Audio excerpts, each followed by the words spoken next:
जैसे कि आप लोगों को पता ही है, हमारी नीट की डेट आ गई है। ठीक है, तो नीट का पेपर कब है हमारा? सारा फर्स्ट वीक ऑफ मई में है। ठीक है, तो जैसे कि मैंने पहले वीडियो में भी बताया है, ठीक है, देखो आप 10 वीडियो देख लोगे उनसे कुछ नहीं मिलेगा। ठीक है, तो मैं बार बार भी वीडियो बनाने का कोई शौकीन नहीं है।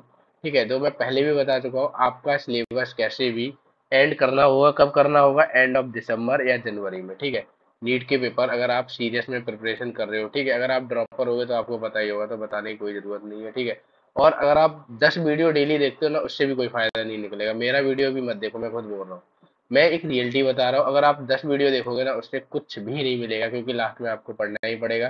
तो देखो, आप नवंबर आ ही गया है, तो कैसे भी आपको दिसंबर एंड और जनवरी में आपको खत्म करना ही पड़ेगा। ठीक है, तो इस वीडियो में बेसिकली जो बात करने वाला हूँ, 5 मिस्टेक के बारे में बताऊंगा जो आप ड्यूरिंग द नीट प्रिपरेशन करते हैं, मोस्टली स्टूडेंट या मोस्टली एस्पायरेंट करते हैं। ठीक है, तो मैं डिटेल में बताने वाला हूँ। बाकी का यकीन है, आप जो अच्छे से पढ़ रहे हो तो पढ़ ही रहे होगे। बाकी का कोई, अगर आप मॉक टेस्ट पेपर दे रहे हो, एनालाइज भी कर रहे हो, तो कोई दिक्कत वाली बात नहीं है। स्कोर अगर आपका 550 से प्लस आ रहा है तो कोई भी दिक्कत की बात नहीं है। ठीक है, बट इसको कंसिस्टेंट रखना है। ठीक है, तो पहली बात, hello everyone, my name is Aman Singh, second professional MBBS student. ठीक है, वैसे भी थंबनेल देख ही लिया होगा। ठीक है, 5 मिस्टेक के बारे में बताने वाला हूँ ड्यूरिंग द नीट प्रिपरेशन। ठीक है, देखो पहला, एक मोस्ट कॉमन है। देखो यार, इसे कोई बताने वाला नहीं है। टाइम टेबल देखो, कल से पढ़ेंगे। टाइम टेबल क्या चीज होती है? देखो बहुत लोग होते हैं, टाइम टेबल क्यों इंपॉर्टेंट होता है? अगर आप स्कूल को देखा जाए ना, स्कूल में भी एक टाइम टेबल फॉलो करते हैं, क्योंकि कब लेक्चर कौन सा लगना होगा। चाहे आप कॉलेज की बात करो, क्योंकि बिना टाइम टेबल के कोई भी चीज या कोई भी गोल पूरा नहीं हो सकता। ठीक है, एक हम बोलते हैं टाइम टेबल कल से पढ़ेंगे। कल से कब पढ़ोगे? देखो कल से कैसे पढ़ सकते हो? अगर आप कल आओगे ना, वो कल में भी फिर आ जाएगा, तो कल से कभी पूरा होता ही नहीं है। देखो मैं ये नहीं बोलूंगा सारे बच्चे टाइम टेबल नहीं बनाते, कुछ बच्चे टाइम टेबल बनाते भी होंगे, अच्छा भी पढ़ रहे होंगे। ठीक है, तो कई बार ना हम टाइम टेबल बनाने के चक्कर में ना काफी लेंदी और काफी कंजेस्टेड टाइम टेबल बना लेते हैं। ठीक है, मान लो हमने टाइम टेबल में बायो बायो लिया, बायो में हमने पहला 4 चैप्टर रख दिए, और केमिस्ट्री में अपने एक चैप्टर रख दिया, फिजिक्स का भी एक चैप्टर रख दिया। तो ये टाइम टेबल एक ऐसा लेजी टाइम टेबल है ना, जो अगर आप जब कल करने बैठोगे मॉर्निंग में सुबह, तो आपको बहुत दिक्कत आएगी। ठीक है, जब वो पूरा नहीं होगा तो आपका मूड खराब होगा, मूड खराब होगा, आप फिर नहीं पढ़ोगे। ठीक है, तो एक चीज आपको समझनी पड़ेगी, एक आपको उतना ही टाइम टेबल सेट करना है, प्रॉपर टाइम टेबल बनाना है जितना आप कर सको, ज्यादा नहीं।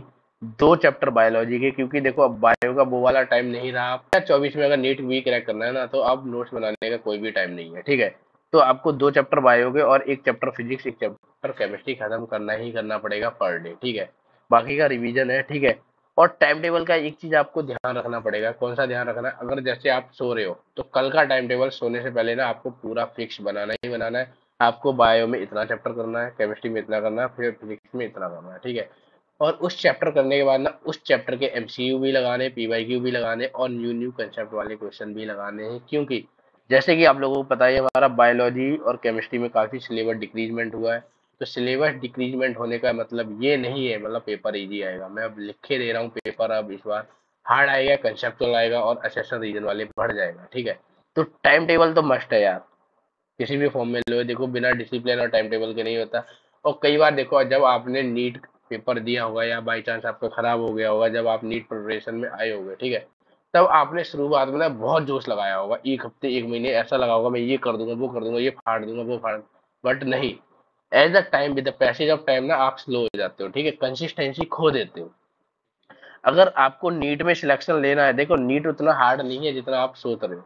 नीट में एक सबसे मेन चीज होती है कंसिस्टेंसी। ठीक है, अगर आप कंसिस्टेंस रहोगे ना, मुझे नहीं पता अभी आप कितने घंटे पढ़ रहे हो ना, अगर आप 6 घंटे भी दे दोगे ना, कितने गिनती के 6 घंटे, पूरी साल अगर 6 घंटे दोगे ना कंसिस्टेंट, आपका 100% सिलेक्शन होगा, और आपके 610 नंबर प्लस आएंगे। यानी 610 नंबर प्लस आगे आपको कॉलेज मिल जाएगा गवर्नमेंट। ठीक है, तो कंसिस्टेंस इज द ओनली की फॉर द सक्सेस। ठीक है, कंसिस्टेंसी है, चाहे आप किसी चीज में ले लो, योगा करोगे, कंसिस्टेंसी करोगे तो आप, तभी आप पतले होगे। जिम जाओगे, कंसिस्टेंसी करोगे तभी आपकी बॉडी बनेगी। ठीक है, जो भी आपका टाइम टेबल हो, आप उतना ही टाइम टेबल बनाओ, सुटेबल टाइम टेबल बनाओ, जो आपको फुलफिल रिक्वायरमेंट हो, और जितना आपकी रिक्वायरमेंट और अपना माइंड के हिसाब से जितना आप कर सको। ठीक है, और दूसरा, आप कंसिस्टेंट जरूर रहो यार अपने टाइम टेबल के फ्रंट है। वो दूसरा पॉइंट कौन सी है? Reading unnecessarily book. ये मैं क्यों बोल रहा हूँ? देखो, जो बच्चे ड्रॉपर होते हैं, ठीक है, जिनका सेकंड या थर्ड ड्रॉप होता है, उनको अपनी गलती महसूस हो गई होती है, क्या पढ़ना है, कैसे पढ़ना है, कहाँ से पढ़ना है, वो अपना कर लेंगे। ठीक है, उन्हें बताने की कोई जरूरत नहीं होती।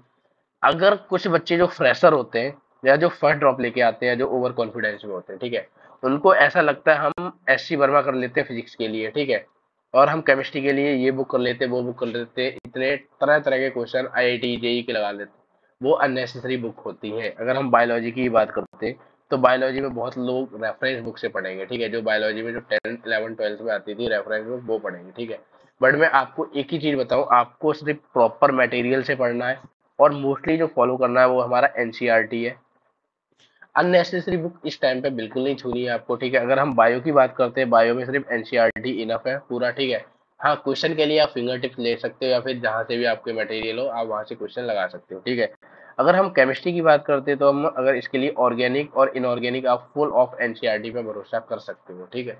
फिजिकल के लिए आप क्या करिए, आप न्यूमेरिकल याद होने चाहिए, ठीक है। न्यूमेरिकल के बाद ये याद क्या, मतलब फॉर्मूला शीट, फैक्ट शीट याद होगी तभी आप न्यूमेरिकल सॉल्व कर पाओगे, ठीक है। ड्राइव करने तो नहीं बैठोगे वहाँ पर।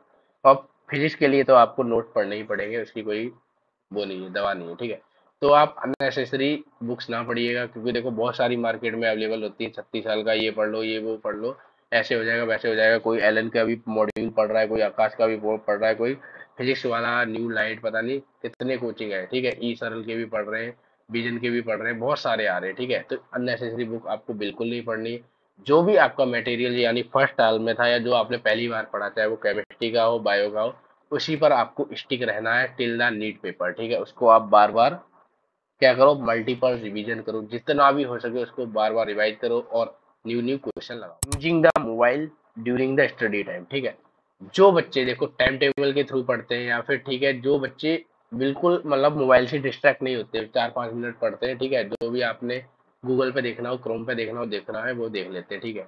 कुछ बच्चे ऐसे होते हैं, मतलब हर टाइम में मतलब एक इंटरनेट का एक वो लग गया है, हुआ हुआ टाइप तो नहीं बोलूंगा मैं, इंटरनेट से बिल्कुल अटैचमेंट हो गया, ठीक है, मोबाइल से अटैचमेंट हो गया, हर टाइम कोई नोटिफिकेशन आया, चाहे वो इंस्टाग्राम का हो, चाहे व्हाट्सएप का, थोड़ा सा पुप हुआ, कौन सा मैसेज आया, ये वाला।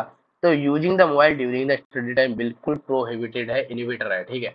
क्योंकि देखो अगर आप मोबाइल चलाओगे, चलो मान लो आपके अगर गर्लफ्रेंड नहीं है, दोस्त नहीं है, आप किसी से भी बात नहीं करते हो, मैं मानता हूँ, ठीक है, कोई भी नहीं है, आप रेगुलर हो और अपने टाइम के और अपने काम के प्रति मतलब एक अच्छे से काम कर रहे हो, बट ड्यूरिंग द अगर आपने 5 मिनट के लिए भी मोबाइल उठाया ड्यूरिंग द पढ़ते टाइम, अगर हम आपने रील स्टार्ट की ना देखने, तो आपको पता ही नहीं चलेगा कब आपका 1 से 1.5 घंटा चला गया क्या कर दे में, रील स्क्रॉल करने में, चाहे वो इंस्टाग्राम की रील हो, चाहे यूट्यूब के शॉर्ट्स हो, या फिर कोई भी हो चैटिंग वगैरह, ठीक है।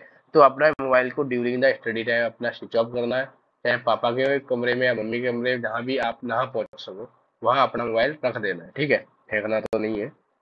वो हमारा fear of mock test paper, देखो मोस्टली बच्चे ये गलतियां करते हैं, देखो पूरी साल स्टडी करेंगे, चाहे फ्रेशर हो चाहे ड्रॉपर हो, वो मॉक टेस्ट पेपर सीरियसली नहीं देते हैं। या फिर वो मॉक टेस्ट पेपर देंगे तो कैसे दे देंगे, ऑनलाइन दे देंगे, ठीक है, ऑफलाइन नहीं देंगे।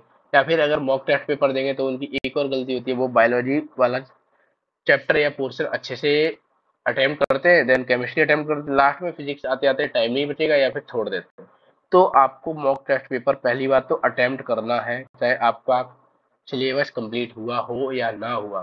देखो सिलेबस की बात मैं इसलिए बोल रहा हूँ, देखो अगर सिलेबस किसी का भी कंप्लीट नहीं होता, ठीक है, अगर एमबीबीएस में आते तो यहाँ तो कभी सिलेबस कंप्लीट ही नहीं रहेगा, ठीक है। तो ऐसे ही अगर मैं आपको नीट से 2 दिन पहले पूछूंगा, 2 दिन छोड़ो, आपसे मैं 1 घंटे पहले भी पूछूंगा ना आपका सिलेबस कंप्लीट है ना, आप तब भी मना करोगे मेरा सिलेबस कंप्लीट नहीं हुआ है। तो आपको कभी भी ये नहीं सोचना सिलेबस कंप्लीट हुआ या नहीं हुआ, आपको टेस्ट पेपर अटेम्प्ट जरूर करना है, ठीक है। पहली बार टेस्ट पेपर अटेम्प्ट करना है, और दूसरी बार सीरियस में अटेम्प्ट करना है, चाहे वो बायो का पोर्शन हो, चाहे वो केमिस्ट्री का पोर्शन हो, चाहे वो फिजिक्स का पेपर हो, आए या ना आए आपको अटेम्प्ट करना है, और सीरियस में अटेम्प्ट करना है, और विद ओएमआर अटेम्प्ट करना है। क्यों? क्योंकि काफी बच्चों की ना एक ओएमआर फिलिंग में ना गलतियां हो जाती है, वो बी भरते तो सी भर जाता है, सी भरते तो डी भर जाता है, ठीक है। एक फोबिया भी होता है अटेम्प्टिंग का, वहाँ प्रेशर बिल्ड हो जाता है, तो काफी चीज होती है, एंजाइटी भी आ जाती है। तो इसके लिए आपको fear of mock test paper वो आपको दूर करोगे तभी आएगा। देखो आप बहुत सारे बच्चे फिजिक्स के भी डरते होंगे, फिजिक्स से कब तक डरोगे ये बताओ? जब तक आप उससे लड़ोगे नहीं, या फिर जब तक आप क्वेश्चन सॉल्व नहीं करोगे, तब से आप डरते ही रहोगे। तो वैसा ये मॉक टेस्ट पेपर है। और कुछ चीज ये भी है, देखो मॉक टेस्ट पेपर दे दिया ना, ये लास्ट पॉइंट है वैसे, उसका टेस्ट एनालाइज जरूर करना है। देखो बहुत सारे बच्चे ऐसे होते हैं, मॉक टेस्ट पेपर दिया ये डला, जैसे हम स्कूल से नहीं आते थे, स्कूल से आए बैग ये डला कोने में, ऐसे ही मॉक टेस्ट पेपर दिया ये कोने में डाला ये डला, आप एनालाइज नहीं करते हो, सबसे बड़ी मिस्टेक करते हो। अगर आपने कोई मॉक टेस्ट पेपर दिया उसमें आपका कितना स्कोर आया वो मायने नहीं रखता, कितने क्वेश्चन सही हुए हैं और उन क्वेश्चन के हिसाब से आपका स्कोर आया, वो मायने नहीं रखता। मैं फिर से बोलूंगा, मायने क्या रखता, कितने क्वेश्चन आपके रॉन्ग हुए और कितने गलत हुए। ठीक है, ये कैसे पता लगेगा, ये आपको पता लगेगा मॉक टेस्ट एनालाइज से। जब भी आप एनालाइज करोगे तो आपको अपनी गलती और मिस्टेक पता लगेगी, कौन सा वीक पोर्शन है। ठीक है, अगर मान लो कोई सा आपका वीक पोर्शन है या कोई सा वीक चैप्टर है, मान लो अगर आपको प्लांट फिजियोलॉजी में आपको रेस्पिरेशन वाला वीक है, जो हमारा एटीपी कैलकुलेशन है। ठीक है, ऐसे आपको लगता है वो चैप्टर आता है। ठीक है, अगर क्वेश्चन उसके गलत हो जाते हैं तो कैसे पता लगेगा, जब आप एनालाइज करोगे तभी पता लगेगा ना।